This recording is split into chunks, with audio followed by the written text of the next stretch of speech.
it's me, Meatball. I'm going to tell you a very interesting story about a very uncomfortable sexual encounter I had. I can't remember the year, but I know it started at John Pauly's Christmas party before he knew who I was. This was way back in the day, like at least 8 or 9 years ago, and we were all there. It was a Christmas party. It was cold outside. It was in New York City. We were in Brooklyn. It was like maybe my second time ever to Brooklyn.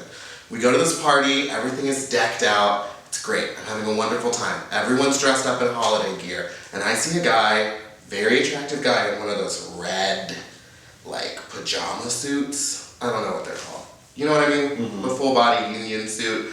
I was like, ooh, that is sexy. He was like a big, thick guy, muscly. So I start talking to him all night. We start making out. Everything's great. Having a wonderful time.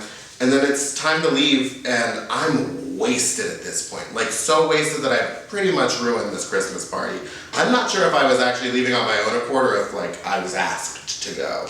Either way, we call a cab, and we head on over to his place, which is in a much deeper part of Brooklyn I had never been to. We get to his place, and it's like a 15th floor walk up. I don't remember how far, but I just remember stairs and more stairs and more stairs and more stairs and more stairs. And then on top of that, there was a couple more stairs. And by the time we got up to the top of there, I was completely sober. And I realized that he wasn't as attractive as I maybe thought he was at the bottom of the stairs. And so then we were sitting in there, and he was like, let's make some more drinks. We get to the living room, and I see a bunch of weed, and I was like, well, maybe that'll help me. And so then we smoked, but it didn't help me. It made me more nervous and anxious. And I wasn't sure I wanted to have sex with this ugly person who now is getting uglier because I'm getting higher. And he decides that it's a good thing to like start moving on to the boudoir. So I was like, I'm just gonna go with this, I guess, because I didn't respect myself.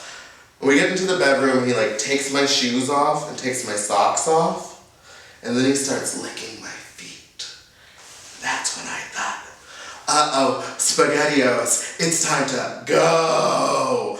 And he was licking on my toes, and I was still so high and trying to be so polite that I like didn't know how to say I have to go. And then he takes my pants down, and right before he starts to blow me, he pops his head up and goes, oh, just one thing. I just need you to know I have like HPV.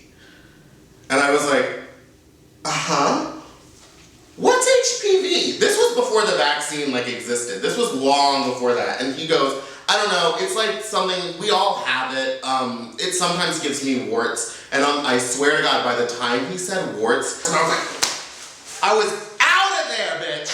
No more of that for me. So I just kind of bolted and grabbed my things, and I was like, I'm gonna go. And he goes, well, okay, but this is like a bad area, and like it's not great. And I was like literally putting my shoes on as I was going down the stairs. And I remember stepping out onto the street and looking both ways, and then hearing a voice at the top of the stair, like out of his window being like, I'm trying to tell you I have to call you a cab. Cabs don't come to this part of the town. And that's when I stood out in front of his apartment for like 30 minutes because I refused to go back up the stairs. And I had to wait for a cab that he called. And I never saw him again. I guess respect yourself. And if someone says they have HPV, I guess like look it up.